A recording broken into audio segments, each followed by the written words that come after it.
cordiale saluto a tutti i nostri telespettatori e benvenuti al sesto appuntamento con la nostra trasmissione dedicata al motorsport. Buonasera Gianfranco. Buonasera Lorenzo e buonasera a tutti voi. Inizieremo col parlare della fascinosa, passami questo aggettivo, Trapani-Monterice. Una gara in salita che segna il debutto del campionato italiano velocità montagna. Naturalmente avremo il punto sul campionato italiano Rally.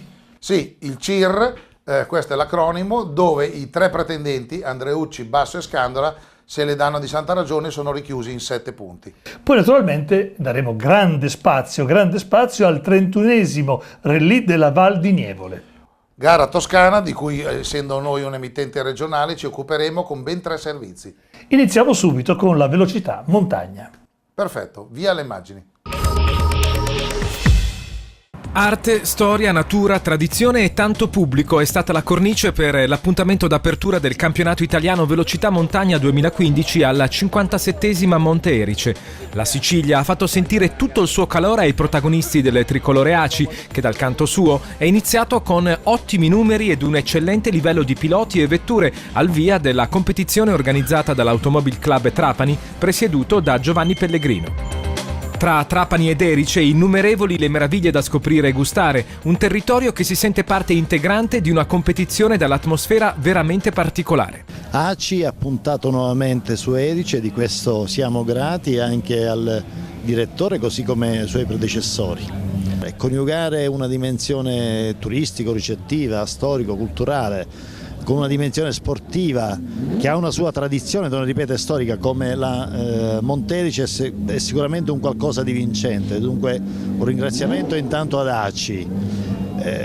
Noi nel nostro piccolo abbiamo cercato di dare una mano d'aiuto, parliamoci chiaro, non perché vogliamo essere né scozzesi né avari, le risorse ci stanno, il patto di stabilità ci blocca e dunque nei limiti del possibile abbiamo cercato di dare una mano. Di sicuro riteniamo di rinnovare questo impegno anche per il prossimo futuro. Domenico Scola, su Osella PA 2000 Honda di gruppo E2B, ha vinto la 57esima Monte Erice, prova inaugurale del campionato italiano Velocità Montagna 2015.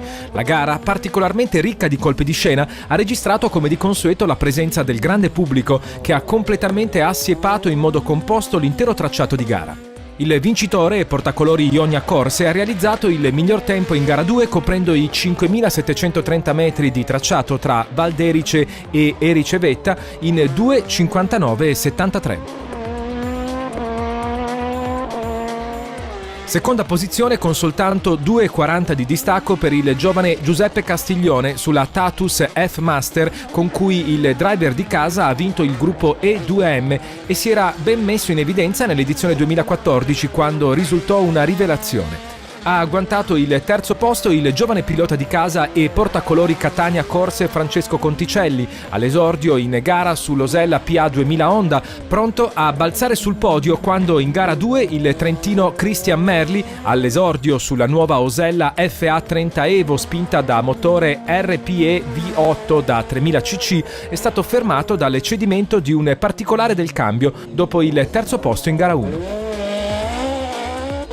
Devo ringraziare il mio motorista Marello Sport e quello del cambio My Powershift, che è un nuovo prodotto che mi ha dato molte soddisfazioni, va benissimo, e la Paco 74 Corse per quanto riguarda il telaio. È stato un connubio che mi ha permesso di poter avere un feeling tale da poter raggiungere questi risultati al momento. Quest'anno già con un po' di esperienza in più cambio fatto diversamente, un'altra mescola di gomme, siamo riusciti ad arrivare vicino, però comunque dai, contentissimo, la macchina ha funzionato bene, sono circondato da delle persone che mi stanno dando tanto e quindi dai, meglio di così non si poteva. Abbiamo iniziato la prima gara con questa macchina, diciamo che è la prima gara, siamo andati bene, la macchina va bene, mi dà fiducia, quindi sono contento così, è arrivata anche quest'altra cosa che va bene e meglio ancora di come eravamo. A ridosso del podio ha concluso la gara di casa Vincenzo Conticelli, papà di Francesco, con la Osella FA 30 Zytec. Sfortuna in gara 2 per il catanese Domenico Cubeda su Osella PA 2000, che si è girato per via del cedimento di un tubo del raffreddamento che ha scaricato il liquido su una ruota. Quinto posto nell'assoluta per il giovane orvietano Michele Fattorini, in fase di adattamento sulla Osella PA 2000 Honda provata solo durante le prove di Erice. Con una squillante vittoria in gruppo CN e il sesto posto assoluto, il sardo e campione in carica Omar Magliona ha inaugurato la stagione portando al debutto la versione 2015 dell'Osella PA21 Evo con le nuove coperture Pirelli per i colori CST Sport. Il sassarese ha mostrato il perfetto feeling con la biposto sin dalle salite di prova. Sì, sono riuscito, anche se lo dico in maniera molto evidente, a essere coadiuvato a perfezione dalla vettura, non solo ma anche dai nuovi pneumatici Pirelli che si sono adattati subito alla grande a questo tracciato, che ricordo essere nel contesto un tantino scivoloso, quindi una gara di non facile interpretazione, però arrivare alla vittoria è sicuramente positivo. Non solo per questa giornata, ma penso e spero per il futuro del campionato. Io questo mi auguro, la motivazione ho già fatto capire, non mi manca e cercherò di mantenerla viva per tutta la stagione. Seconda posizione in CN per il giovane catanese Giuseppe Corona, molto incisivo con l'Osella PA21 S Honda, con cui ha finito ottavo nonostante qualche problema al cambio della biposto. Settimo posto per il rientrante agrigentino della Concordia Motorsport Luigi Bruccoleri, che in prova era stato rallentato da qualche problema d'assetto, oltre che da un po' di ruggine accumulata. Top 10 completata da un altro giovane locale, Giuseppe Gullotta, vincitore della classe E2B 1006 sulla Radical SR4, seguito dal potentino Achille Lombardi, che ha concluso la gara d'esordio sulla Osella PA21 Evo sul podio di gruppo, nonostante qualche noia al cambio. Il lucano è stato seguito da vicino dal 22enne calabrese Luca Ligato, altro buon esordiente sulla Osella PA21 Evo. Prima sfida stagionale di gruppo GT a favore del campione in carica Roberto Ragazzi su Ferrari 458. Il padovano di Super Challenge ha preso opportunamente la mira in prova e in gara ha sferrato l'attacco decisivo su un mai domo Francesco Leogrande, il pugliese passato alla Porsche 997 con cui si è battuto con tenacia. Terza piazza per l'altro veneto Bruno Jarac, anche lui sulla 458 del Cavallino. Sotto al podio un insoddisfatto siracusano Ignazio Cannavò, che non ha mai trovato un buon ritmo di guida sulla Lamborghini Gallardo Super Trofeo, rallentato anche dall'aver urtato una pietra in gara 2. Sì, ho vinto tutte e due le manche contro un grande avversario che è Leogrande, che qui aveva fatto l'assoluto un paio di anni fa, quindi un perfetto conoscitore del percorso, è andato forte, però sono andato forte anch'io perché sono andato 6 secondi più veloce dell'anno scorso su tutte e due le manche e direi con la stessa macchina un po' migliorata, evoluta, però abbiamo fatto un bel tempo perché 3,27 penso sia probabilmente il record di categoria in questo percorso.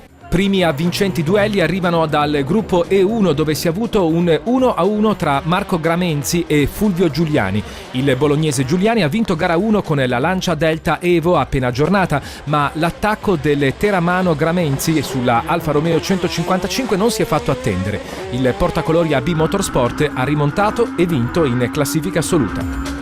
Nella seconda manche ho fatto 2 modifiche d'assetto e quando mi sono accertato dopo 2 curve che la macchina c'era ho messo tutto giù, sono andato in apnea anche se sopra acqua e ho fatto questo tempo che abbassa il mio record, il record anche delle vetture di 3.16 fatto 3 anni fa.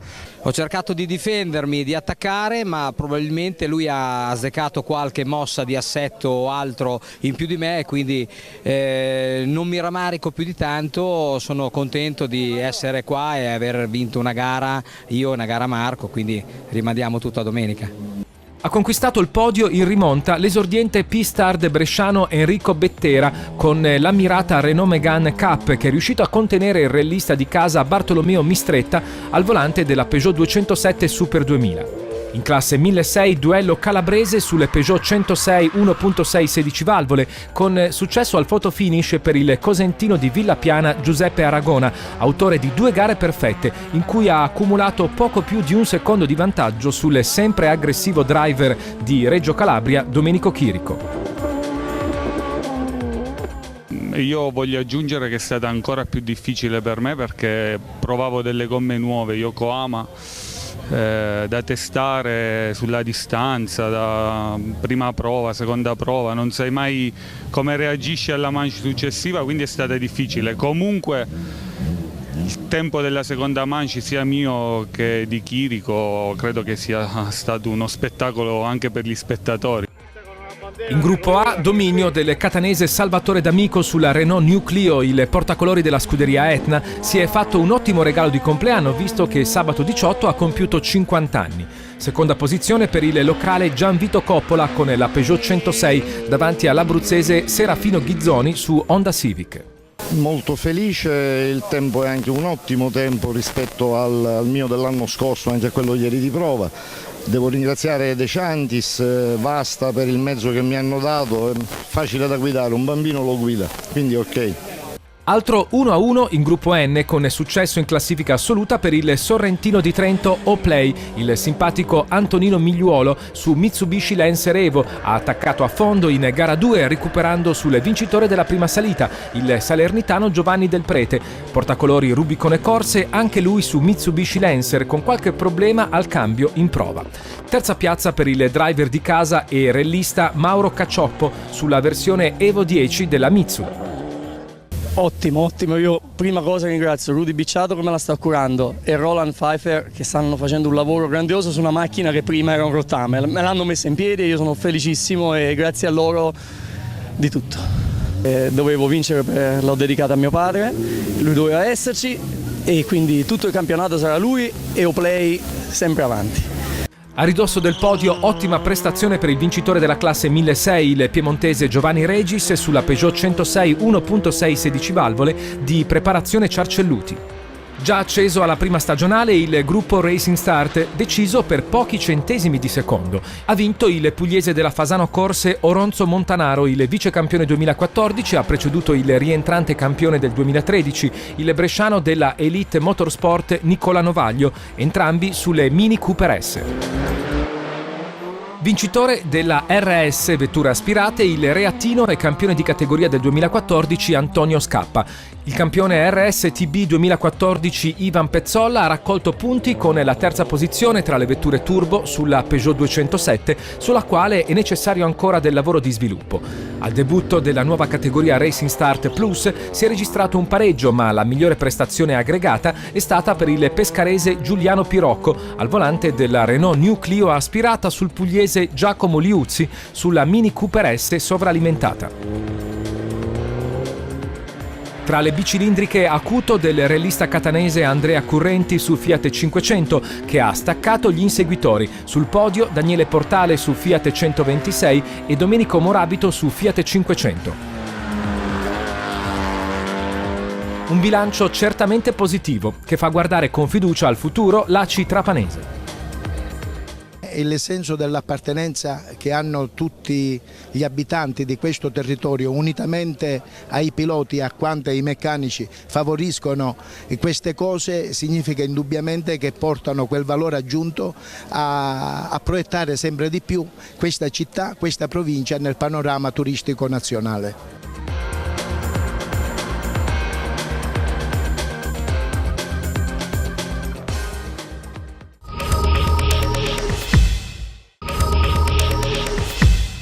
È sempre molto affascinante la competizione in montagna. Sì, per chi non ha mai provato a visionare una gara di velocità in montagna è particolare perché somma in un'unica specialità le difficoltà dei rally con percorsi stradali al fatto della velocità, per cui effettivamente ogni minimo errore è un ritiro e soprattutto gravi danni. Però la velocità in montagna è veramente una specialità molto spettacolare ma anche molto molto affascinante. Hai toccato la parola rally e noi faremo il punto sul campionato. Sentiamo, vediamo. La settima stagione del Challenge Race Ronde Terra, serie dedicata ai terraioli appassionati, è giunta all'ultima gara, ancora una volta la Liburna Ronde Terra, organizzata da Scuderia Livorno. La settima edizione Race Day si è aperta con una gara particolare e dal grande fascino, il Nido dell'Aquila, gara in salita trasformata in ronde da PRS Group e disputatasi ai primi di ottobre 2014.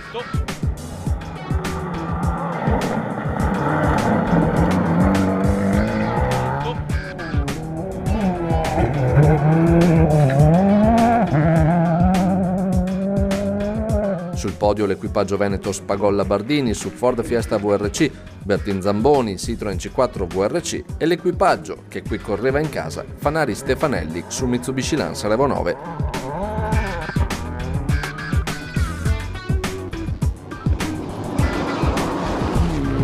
Secondo appuntamento per i terraioli a fine ottobre in Toscana con la Ronde della Val d'Orcia organizzata da Scuderia Balestrero e Radicofani Motorsport. La vittoria è andata a Oelbling Grassi su Ford Focus VRC.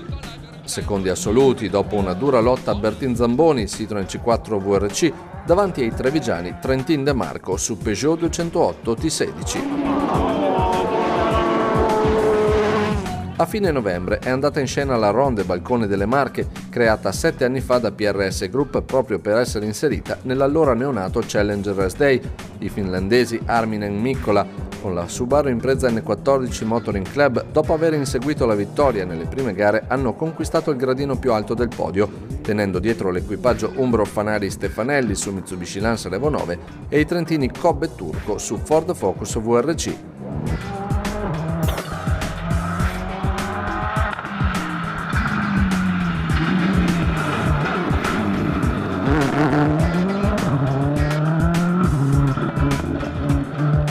A conclusione del 2014 il classico appuntamento con il Prealpi Master Show, splendidamente organizzato dal Motoring Club.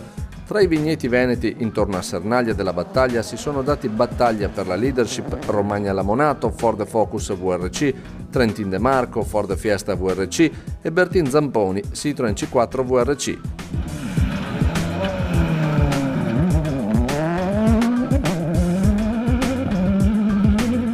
Questi ultimi hanno colto la loro seconda vittoria assoluta dopo quella ottenuta nel 2013, seguiti da Mauro Trentin, vincitore nel 2012, e terzo Simone Romagna, sempre grande protagonista.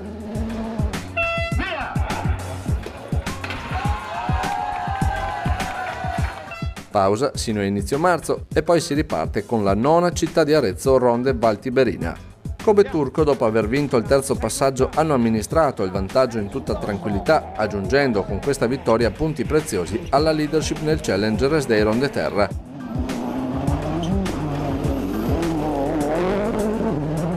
Secondo gradino del podio e primo in gruppo N il sempre agguerrito romagnolo Bruno Bentivogli, Subaru Impreza STI, con alle note il toscano Andrea Cecchi, protagonista degli ultimi 30 anni del realismo nazionale. Terzi Jack e Le Peruzzi, Peugeot 208 T16 R5.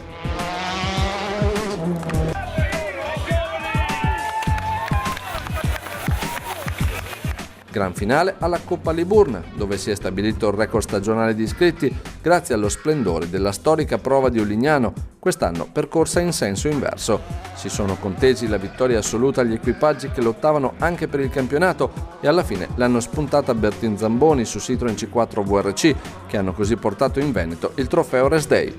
Seconda posizione in gara per il trentino Alessandro Taddei al debutto sulla Ford Focus VRC e terza per Luciano Cobbe, sempre su Ford Focus VRC, penalizzato ad inizio gara dalla polvere. A Liburna va rimarcata la prestazione del giovane Tempestini su Citroen DS3, giunto quarto assoluto, mentre Fanari, giungendo sesto, si è aggiudicato il gruppo N Race Day. Infine vittoria di campionato tra le due ruote motrici per i friulani Laurencic Florian su Renault Clio R3.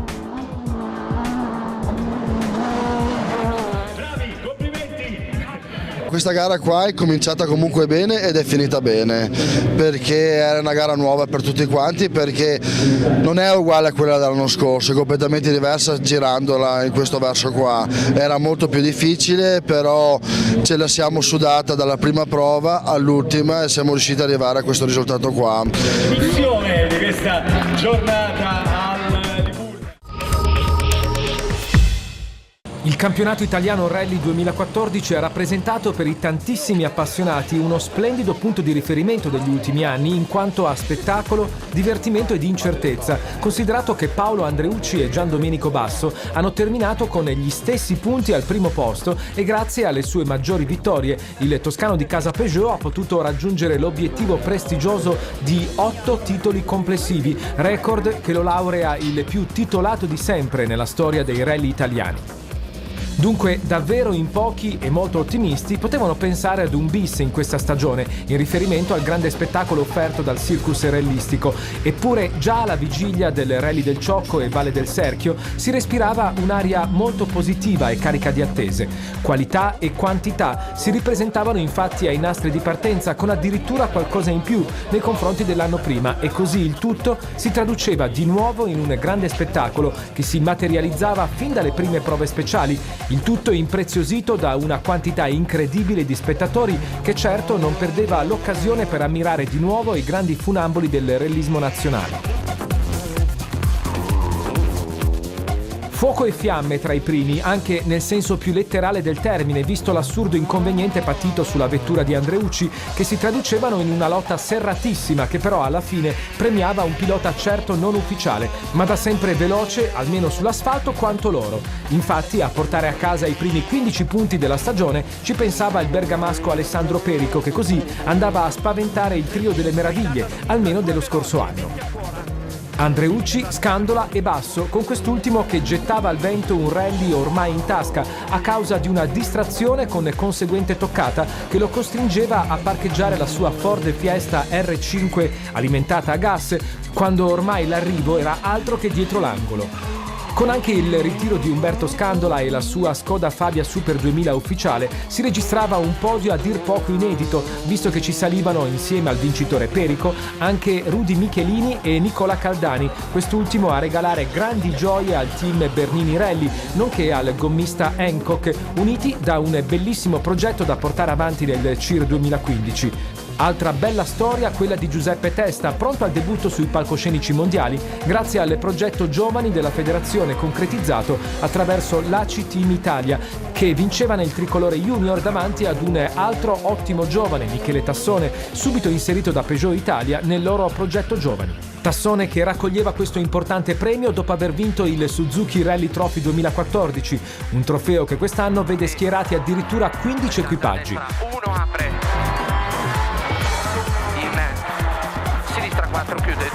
Il Ciocco premiava anche Giacomo Scatolone, campione italiano junior 2014, quest'anno passato nel tricolore produzione, che si ritrovava a lottare contro tanti ottimi piloti, anche famosi e vincenti, come nel caso di Luca Rossetti. La gara toscana faceva registrare la solita importante e qualificata presenza di equipaggi nei trofei di casa Renault, Clio R3 Produzione e Twingo R2 Top. Insomma, la Toscana calava al sipario sulla prima del tricolore rally, con Perico che faceva giusto in tempo ad assaporare la sua splendida vittoria prima di calarsi nella realtà del secondo atto, il Rally di Sanremo.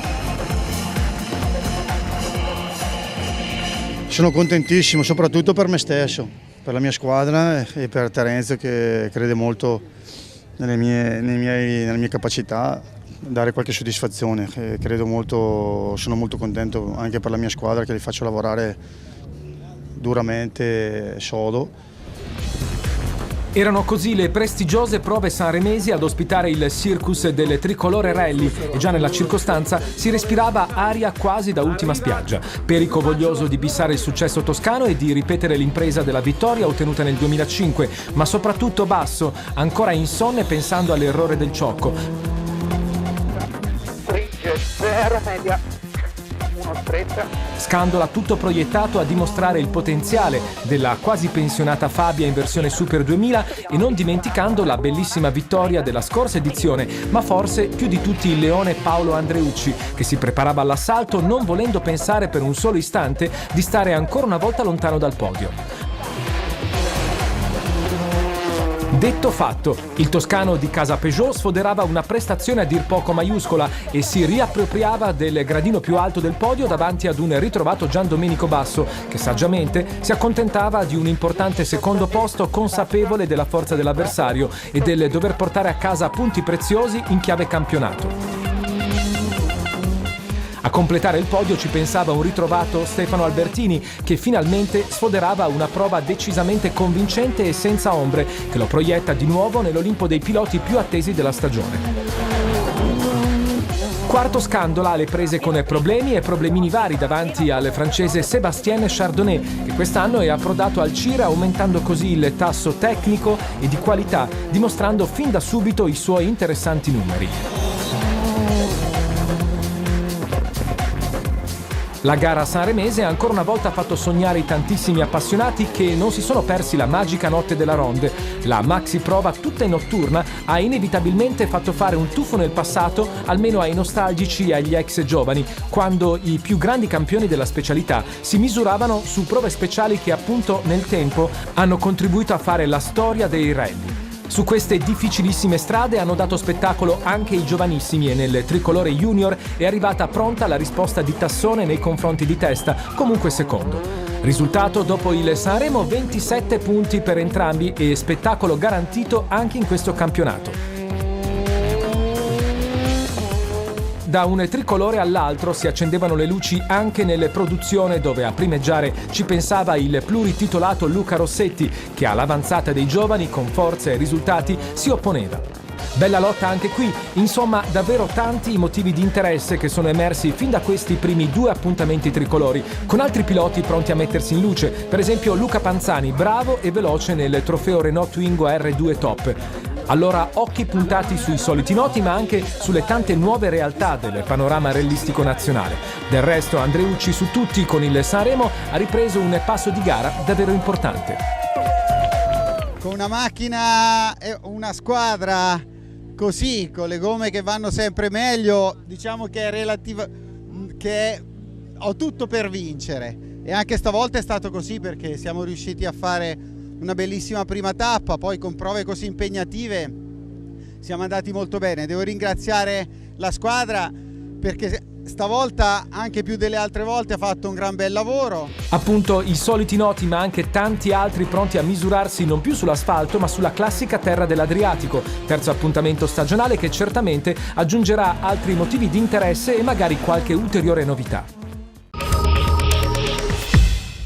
E dal punto sul campionato italiano rally tuffiamoci, se vogliamo, in un'importantissima gara regionale. Si tratta della 31esima edizione del Rally della Val di Nievole. Una gara che ha dimostrato con un percorso veramente selettivo, dove c'erano tutte le peculiarità della guida rallistica e soprattutto anche determinanti e particolari condizioni meteo, non ultima la nebbia in alcuni tratti. Tutto questo ha dato spettacolarità. Il servizio.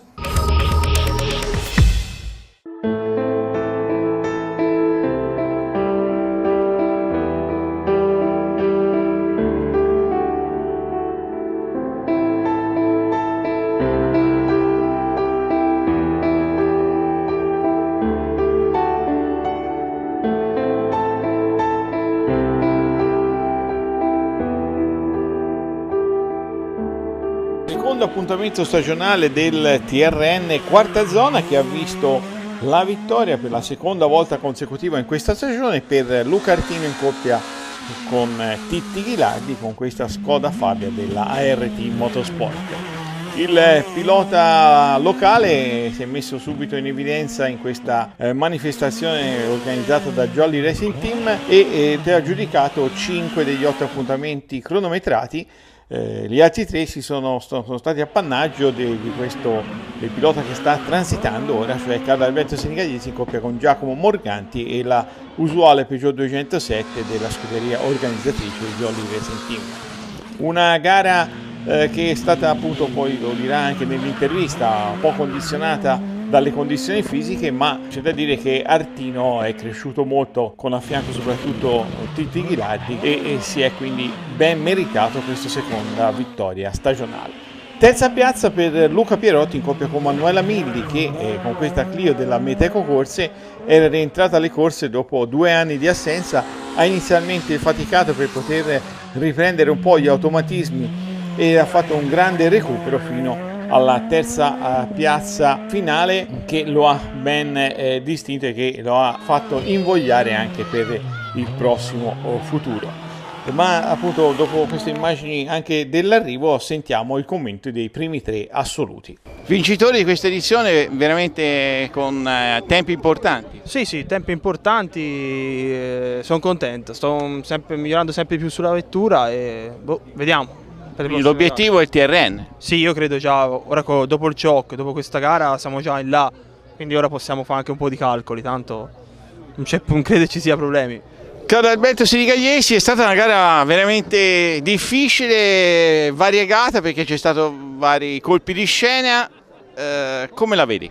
Ma la vedo, vabbè, complimenti vanno a Luca perché è andato fortissimo. Io è almeno un anno che dico che secondo me era soltanto questione di tempo, doveva aggiustare il tiro e ora è arrivato. Comunque, a prescindere da quello, io ho avuto un problema fisico su Stiappa, diciamo il secondo passaggio, che dopo 5 km, diciamo prima di partire già sentivo che non stavo benissimo e poi dopo 5 km ho iniziato a accusare proprio un calo fisico, un calo di pressione, quindi niente, ho cercato di arrivare in fondo, anche se non nascondo che mi ero visto di fermarmi in prova perché veramente è stata dura per me e quella ci ha tagliato fuori dai giochi, diciamo, perché abbiamo preso 15 secondi su quella prova lì e quindi niente. Comunque complimenti a Luca perché è andato fortissimo, cioè ora per me era la prima volta che ero qui, quindi non ho dei riferimenti soltanto sugli anni passati e secondo me non siamo andati male, specialmente anche sulla prova di Buggiano non siamo andati male.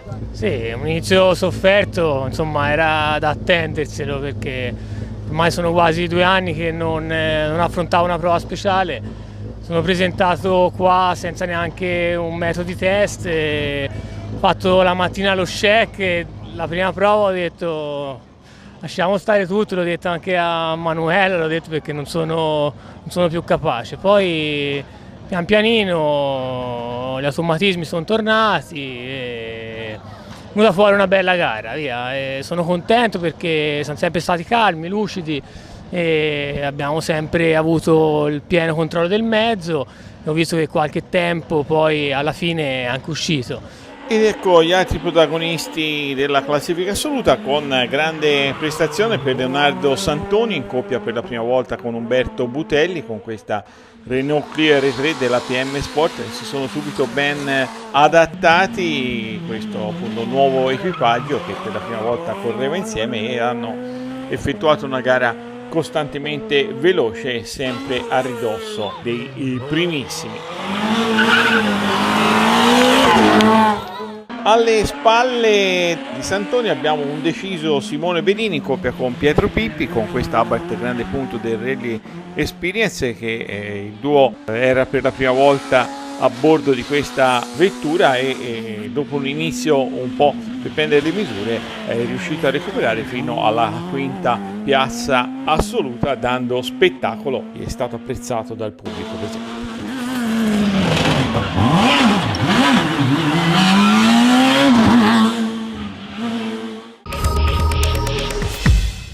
Rimaniamo in tema di Rally della Val di Nievole, ponendo questa volta l'accento sull'aspetto, se vogliamo, organizzativo. Vogliamo parlare della Jolly Racing Team, che ha cambiato molte cose quest'anno. Un rally dall'aspetto diverso, innovativo. Sì, una compagine e una scuderia che annovera ben 19 piloti e 19 equipaggi, ma soprattutto perché ha delle idee molto innovative, sia a livello agonistico sia a livello organizzativo. Quindi vediamo questo servizio appunto sulla Jolly Racing Team Rally Val di Nievole, 31esima edizione. Riccardo Heinen ai nostri microfoni, anima del Rally della Val di Nievole, siamo alla 31esima edizione. Ora è vicepresidente del comitato organizzatore, insomma molti cambiamenti quest'anno, ma cosa possiamo dire della storia di questo evento che fa parte del tessuto del luogo? Ma diciamo che questa è una gara che è nata appunto 31 anni fa, come dicevi tu, ha avuto parecchia validità in passato, abbiamo fatto anche 2 edizioni internazionali, quindi è una gara abbastanza rodata. 2 anni fa io ho pensato di fare largo ai giovani e quindi non organizzo più direttamente, sono sempre il vicepresidente comunque del comitato organizzatore, ho ceduto a questi ragazzi giovani, come è giusto che sia, dopo tanti anni l'organizzazione della gara qui all'Arciano, anche perché qui abbiamo trovato un'amplissima disponibilità da parte dell'amministrazione comunale, quindi un grande aiuto per organizzare tutto. E quindi 3 anni fa abbiamo deciso di trasferire la nuova sede logistica e operativa all'Arciano, trasferendoci da Montecatini, dove la gara ha vissuto per 28 edizioni. La gara per sua stessa natura è incerta, ogni anno in ogni edizione direi, è stata rivoluzionata nel tempo. Sì, appunto in virtù del fatto che i giovani hanno chiesto di, sai, noi arrivati a una certa età facevamo anche le cose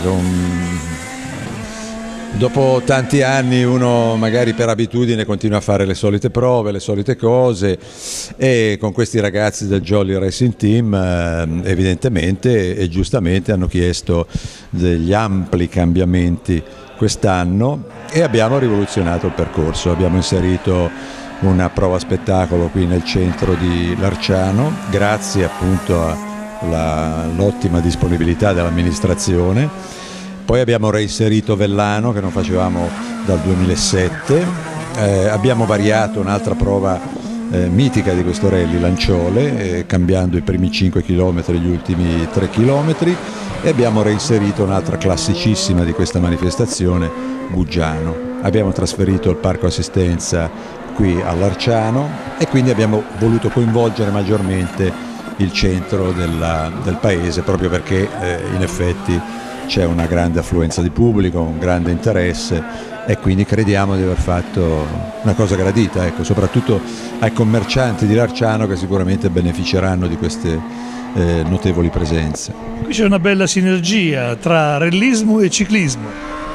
Beh, diciamo, io non sono un appassionato di ciclismo, nel senso che non seguo molto questo sport. Mi piace per esempio seguire il Giro d'Italia, ogni tanto mi metto lì davanti al televisore, mi avvince perché è comunque uno sport. Però sì, qui diciamo che lo sport nazionale da queste parti è il ciclismo, però purtroppo per questioni economiche so che quella grande manifestazione che avevano qua di ciclismo proprio in questi giorni, gli altri anni, non è stata disputata quest'anno per questioni, appunto, leggo sui giornali, per motivi economici. Non si sa se verrà recuperata a luglio, ma resta il fatto che qui da queste parti il ciclismo è uno sport molto molto sentito, molto forte. Parliamo per un attimo anche di Riccardo personaggio. Riccardo è stato a lungo voce molto nota di Montecarlo. Sì, io in gioventù ho fatto anche quel mestiere lì, sì. Facevo il disc jockey, il giornalista, l'impiegato, perché in quegli anni lì noi a Montecarlo dovevamo essere in grado di fare qualsiasi cosa, eravamo completamente assuefatti ai voleri di Noël Coutisson. No, non è vero, abbiamo imparato tanto perché dovevamo essere in grado di fare tutto, tant'è vero che la mia passione per i rally è nata proprio in quegli anni, perché mi inviarono nel lontano, credo 71-72, a commentare un rally in Piemonte, e io dissi al direttore: ma io rally, Formula 1 sì, perché ce l'abbiamo in casa, ma rally, neanche il rally di Montecarlo ho mai seguito, non so di che parlare, lei deve andare. E io andai, conobbi tutti i campioni dell'epoca e mi appassionai a questo sport. Ecco com'è nata la mia passione per i rally. Tornando un attimo all'attività artistica, un ricordo legato magari a qualche situazione, a qualche nome? Ma del mondo dello spettacolo? Beh, diciamo che in quegli anni cantanti, complessi, gruppi, li abbiamo conosciuti, intervistati tutti, venivano a Radio Montecarlo a fare le loro promozioni. Mi ricorderò in particolare, non so se qualcuno li conosce, li ricorda soprattutto, non li conosce, il Jethro Tull. Avevano affittato uno studio a Radio Montecarlo per registrare un loro disco di quegli anni. Un giorno si andò su a vedere che combinavano e vedemmo queste scatole di uova che poi trovammo nelle radio private come isolanti, e infatti noi, vedendo quelle cose per la prima volta, gli si chiese: ma a che serve sta roba? E dice: per creare l'acustica. Ecco come scoprì che le scatole vuote delle uova servivano a creare l'acustica, e giocavano lì a pallavolo nello studio con nonchalance, e poi verso le 3, le 4 del mattino cominciavano a registrare. C'è una roba. Gli artisti e i piloti, ma in fondo i piloti sono anche un po' artisti. Faccio due nomi: Pucci, Senigalliesi.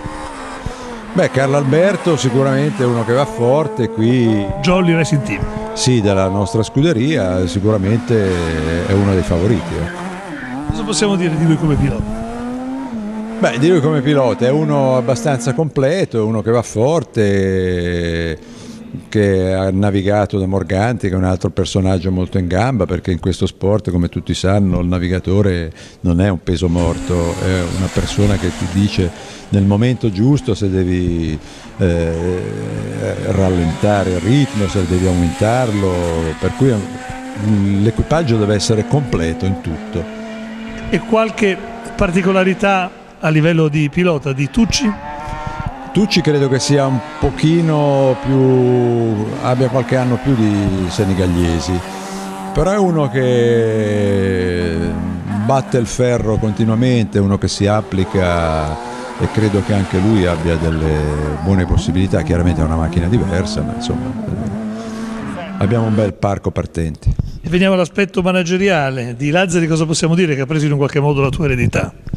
Gianni Lazzari? Gianni Lazzari è l'organizzatore, il nuovo organizzatore da 2 anni a questa parte, è un giovane, si sta formando, anche perché io mi sono stufato, non ho più voglia di organizzare rally, voglio andarli a vedere. Come vedi il futuro del Val di Nievole? Beh, in mano a questi giovani sicuramente bene, perché i giovani hanno comunque sempre lo stimolo a fare meglio. Dopo 31 edizioni uno, come dicevo prima, rischia di sedersi e di dire sì vabbè, questo l'ho già fatto, basta, non facciamo più. Invece i giovani hanno sempre uno stimolo diverso ed è bene che comincino a prendere il posto degli ex organizzatori.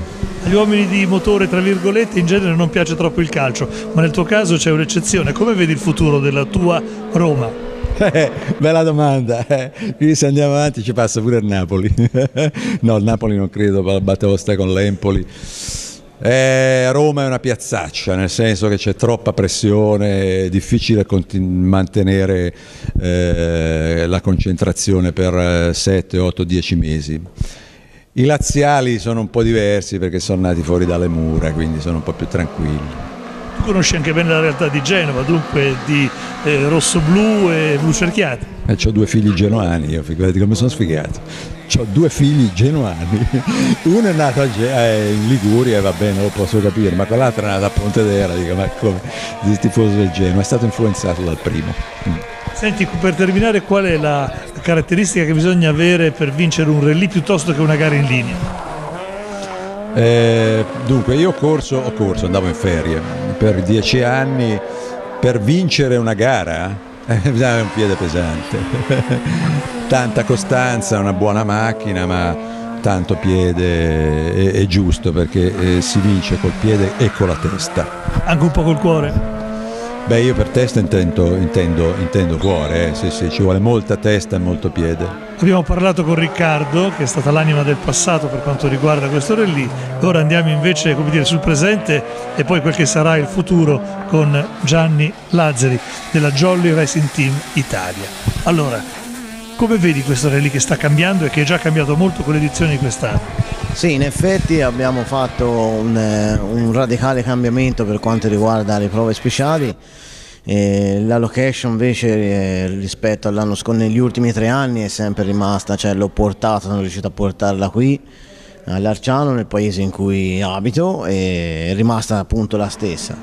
Mentre, ripeto, le prove speciali sono state cambiate tutte e abbiamo rispolverato delle vecchie prove che venivano fatte 20 anni fa addirittura, e forse è stata, penso proprio che sia stata quella la chiave giusta per poter fare qualche iscritto in più, ecco, o perlomeno persone che era tanto tempo che non venivano più a fare Val di Nievole, quindi mi ha fatto piacere anche persone locali che sono ritornate a fare Val di Nievole per il gusto di fare delle prove speciali a dirsi molto belle, ecco. Quindi nel segno della storia, delle novità, e quindi questo ha ridato vigore. Sì, senz'altro sì, ho sentito molte persone che hanno fatto molti complimenti, che le prove sono bellissime e che piacciono. Persone che non l'avevano fatto, che sono al di fuori anche della Toscana, hanno fatto molti complimenti per le prove, quindi è già il 70% della buona riuscita della gara. Poi ovviamente la gara è in mano al direttore di gara, Mauro Zambelli, che saprà certamente come far svolgere al migliore dei modi la nostra manifestazione. Come presa la strada nuova, la volete continuare? Sì, senz'altro sì, siamo ormai una realtà abbastanza grande, perché siamo una delle scuderie più grosse della Toscana, pur non essendo troppo anziane, perché abbiamo 11 anni insomma soltanto, tra virgolette, di attività. Forse per il buon lavoro, forse per il tanto impegno ci ha premiato, e l'organizzazione della gara, per merito ovviamente di Riccardo Heinem, mi valorizza ancora di più insomma il nostro operato, ecco, quello sì. Una delle scuderie più importanti della Toscana, e non solo probabilmente, tanti piloti, 18-19. Sì, mi sembra 19, sì, sinceramente sarebbe da contarli, perché qualcuno può darsi non abbia verificato. E abbiamo sì anche dei nomi abbastanza importanti, tipo come senegallesi e Morganti, come Tucci, Roberto e Gabrici Simoni, nonché lo Zurri, nonché le Poratti, ne abbiamo tanti, i fratelli Fagni, insomma, Corsi, ne abbiamo tantissimi che partono anche tra le prime 20 macchine, che ognuno può giocarsi le prime posizioni. Penso che l'unico all'altezza che si può giocare la gara sia Carlo Alberto Senaghesi, anche perché è la macchina più performante di tutti gli altri, quindi penso sia lui, ma non escludo delle ottime posizioni anche sugli altri equipaggi, ecco. Particolare cura naturalmente nella scelta e nel far crescere i piloti, e particolare cura nel mettere a punto le vetture. Sì, sono dei team importanti come Topperelli, che è un'azienda di Verona che è 25 anni che sono nel campo, come Officina Olivieri, che appunto fa la macchina, cioè dà proprio la macchina senegagliesi, e altre officine insomma che sanno certamente mettere a punto le loro macchine, questo sì, senz'altro. In un'Italia che vive un momento di crisi, il settore rellistico, in particolare veniamo poi anche al Val di Nievole, come va? Non va bene, a dire che va male no, perché bene o male insomma fortunatamente qualche sostenitore ce l'abbiamo ancora, che ci crede e che con il buon lavoro e con la buona pubblicità vediamo che stiamo facendo di tutto per poter promuovere al massimo il nostro sport. Ripeto, ci sono alcune persone che ci hanno dato fiducia e che ci sostengono, ovviamente gli sponsor che ci sostengono, quindi questo è un punto a favore.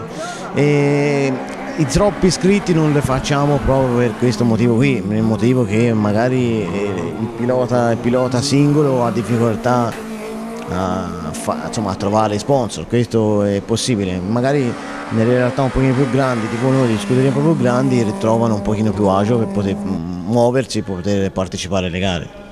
Condurre una scuderia vuol dire avere l'occhio e la testa del manager? Sì, quello senz'altro. Io l'ho condotta e la conduco ancora, per carità. Ora a maggior ragione, organizzando il rally, ho passato un po' la mano alla mia compagna e al mio navigatore, che è Antonio Bugelli, insomma mi aiutano molto, nonché anche ai vari personaggi che stanno dietro le quinte, che mi aiutano. Non sto a fare nomi perché non vorrei dimenticarmene alcuno, quindi per non far torti a nessuno non faccio nomi, ma che sono sempre presenti e ci posso sempre contare. Pilota in un qualche modo si diventa, ma fuori classe si nasce. Sì, fuori classe indubbiamente si nasce. Piloti si diventa un po' con la voglia, un po' con la passione, un po' con la scuola. Abbiamo anche un po' di collaborazione con un istruttore che è Paolo Ciuffi, che ha fatto un po' di scuola ai nostri piloti e si sono visti i risultati, quindi anche quella è una cosa importante, senz'altro. Per terminare, futuro del Val di Nievole e futuro della scuderia. Ma il futuro io spero che sia sempre più roseo, no? Ovviamente continueremo a metterci tutto l'impegno che è necessario per poter andare avanti. Certo non deve venire a meno sostenitori, perché quel punto lì è un problema grosso. E non abbiamo ancora terminato con il rally della Val di Nievole, veramente un grosso spazio che abbiamo dedicato a questa importante Gara manifestazione. toscana, noi dobbiamo occuparci della realtà regionale. Certo, e poi lo meritava per tutta una serie di motivi. Ospiti speciali ai nostri microfoni, Luca Artino, Titti Ghilardi e Gabriele Lucchesi. Sì, un equipaggio strano. Abbiamo intervistato dapprima l'equipaggio vincitore, Artino e Lucchesi, e poi dopo il marito di Titti Lucchesi, che spesso volentieri correva con la moglie, dove però quest'anno, seguite l'intervista, ci hanno raccontato delle belle cose. Terza vittoria per Luca Artino, questa volta con Titti Ghilardi, già con lei al Ciocco e ora al Val di Nievole. Allora, è stata una vittoria dal sapore particolare in questo Val di Nievole cambiato in tante cose, nel percorso, nel tracciato, nell'impostazione. Sì, un Val di Nievole innovato, prove nuove, insomma l'organizzazione ha fatto un bel lavoro e mi sono divertito tanto. È stata una bella gara, intensa. E tu come ti sei trovato? No, benissimo, perché le prove erano di tutto, dallo stretto al veloce, un misto di cose che è stato veramente emozionante, una bella gara. Titti, per te? Anche per me, sempre piaciuto il Val di Nievole, quest'anno ancora di più. Prove molto tecniche, guidate, veloci, un misto molto, molto bello. E veniamo alla macchina partendo da te, la Skoda. La Skoda è una gran macchina, io ho sempre corso sulla 200, cioè ultimamente correvo con la 207, ma la Skoda ha qualcosina di più secondo di me, è una bella macchina. Secondo me è la miglior Super 2000 in Italia, se sono sincero. Non credo ci sia, anche come ti parlo come struttura che la gestisce, non c'è di meglio, non si può trovare di meglio. Anche perché è un team ufficiale, quindi meglio di così non credo. Margini di miglioramento? Tanti, io credo che saremmo stati a Val di Nievole sulla macchina un 40-50%, non di più. Quindi la macchina può essere sfruttata ancora tantissimo. Però dovete calare degli altri assi. Ci si prova, ma bisogna starci sopra, far chilometri, anche test per capire la macchina al meglio. Che cosa ha voluto dire vincere in casa? Tu sei di Lamporecchio. Vincere in casa credo che sia un'emozione unica. Bello, magari può ricapitare di rivincere ancora. E a Bagni di Lucca, che è il tuo luogo? È emozionante quando vinci in casa. Senti, che gara è stata? Perché fino direi alla quart'ultima prova eravate lì con Senigalliesi. Sì, facevamo a coltellate, è stata una gara molto difficile perché mi sembra che le maggior parte delle prove abbiamo vinta noi, mi sembra 2, se non sbaglio lui, 2 forse, 2. Però i tempi erano sempre combattuti, eravamo sempre lì, è stata una bella gara, molto intensa insomma. È stato un rally sudato. Quando avete capito che gliel'avreste fatto? Abbiamo capito sulla prova di Stiappa che gli abbiamo dato 14 secondi, ormai lì c'erano rimaste 2 prove sole, una di 8, una di 4, e o proprio mi si addormentava o se no sarà la vittoria in pugno. Non ti sei addormentato? No, perché se no lo trucidavo. Senti, naturalmente a voi anche il memorial Antonio Pappalardo, e poi vorrei anche parlare dell'organizzazione della Racing Team. Allora, intanto per quanto riguarda il memorial è stato importante perché ci tenevo forse più a quello che alla Coppa dell'Assoluta, però per vincere quello bisognava vincere tutto. È un sindaco che ho conosciuto nel 2010 quando è morto Franco Ballerini nell'incidente della Ronda di Larciano, e sono stato a parlarci per cercare comunque di continuare questa tradizione del rally lì a Larciano. Ci ho parlato, era un sindaco molto disponibile, molto alla mano, l'ho ritrovato anche a vedere le edizioni dopo e mi ha fatto piacere vincerlo sinceramente. La scuderia appunto, l'organizzazione. La Jolly Racing Team? Gianni Lazzari, Riccardo Heinen, tutti quelli che hanno lavorato hanno fatto secondo me un ottimo lavoro, infatti sono stati premiati anche da un buon numero di iscritti e credo che se mantengono questo filo possano far bene. Ecco, continuare così nel segno del cambiamento. Certo, sempre novità bisogna fare. Allora, il prosieguo della stagione, a questo punto cosa vi aspettate e cosa volete ottenere da questa stagione? Falla a lui la domanda. Beh, la faccio anche a te, dai, dimmela anche tu. No, non lo so quello che farà lui, quello che faccio io, quindi è tutto lì da decidere, gara per gara. Sicuramente vincere la zona e la Coppa Italia in generale, perché siamo primi nell'assoluta e ci vogliamo provare. Poi stiamo organizzando le prossime gare e sicuramente gli abeti ci saremo, poi vediamo quelle altre man mano che andiamo avanti. Senti, prima di iniziare questa nostra conversazione parlavamo delle gomme. Le gomme, no, abbiamo sempre usato Pirelli.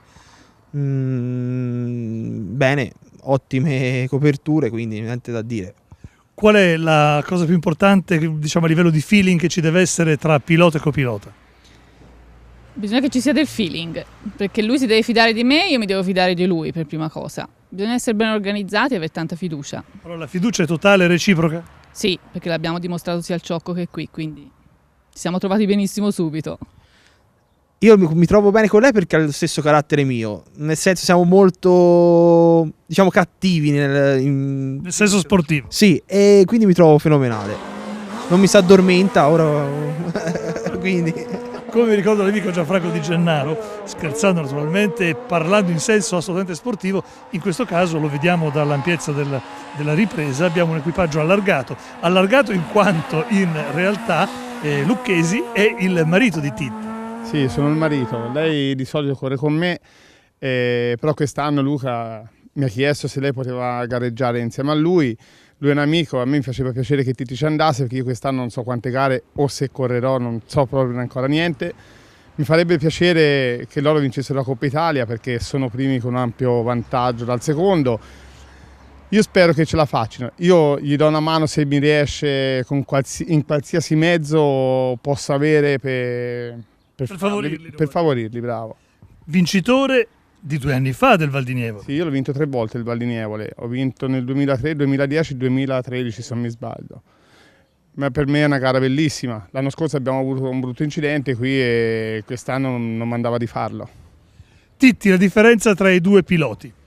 E lui ha tanta esperienza, e lui è giovane, però è sulla buona strada, sta crescendo e sicuramente a suo tempo darà del filo da torcere a Lucchesi. La nostra Titti, tu l'hai chiamata Titti Lucchesi col nome naturalmente da sposata, in realtà come diciamo la navigatrice, cioè Titti Ghilardi se vogliamo. Effettivamente sì, da nubile era Titti Ghilardi. Titti Ghilardi che un domani potrebbe anche avere un futuro diciamo di doppio femminile se vogliamo dire. Non anticipare le cose, ci ha rilasciato un'intervista dove ci ha spiegato delle possibilità. Sportive. Sportive ovviamente, noi trattiamo solo sport e solo con tanta passione. Sentiamo. Vediamo. Ora Titti è sola e la domanda naturalmente in qualche modo sorge spontanea. Potremmo avere allora un domani un doppio femminile con Corinne Federighi? Ma volentieri, perché Corinne è un'amica, una bravissima ragazza, una brava pilota e sinceramente non mi dispiacerebbe. Vogliamo dire in che posizione si trova in questo momento? Lei è prima nel CIR, nel femminile, quindi mi sembra che abbia fatto una bella gara all'Adriatico. È stata bravissima. Quindi potreste essere davvero un equipaggio possibile vincente. Non si sa mai, può essere. E siamo addirittura d'arrivo, il momento è quello di parlare dei prossimi appuntamenti. Io ti metto lì sul piatto, il Rally degli Abeti. Sì, un classico appuntamento delle gare toscane che viene in calendario per metà maggio. E poi, ne abbiamo già parlato, ma come non riparlarne, dobbiamo appunto sottolineare la Scarperia Giogo che è alle porte. Dici bene, perché pur essendo una gara di velocità in salita per autostoriche, avrà il suo centro, il suo fulcro all'Autodromo del Mugello. Ho qualcosa da ricordare e da condividere naturalmente insieme a te, da ricordare a tutti i nostri telespettatori.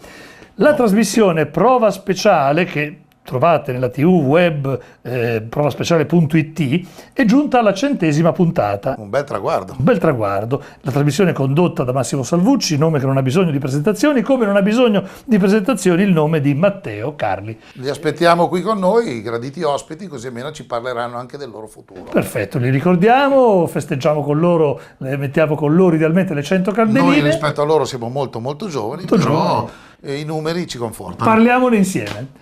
E siamo arrivati davvero alla fine, termina qui Toscana TV Motori, come sempre il nostro motto è unico, preciso. Solo per passione. Solo per passione.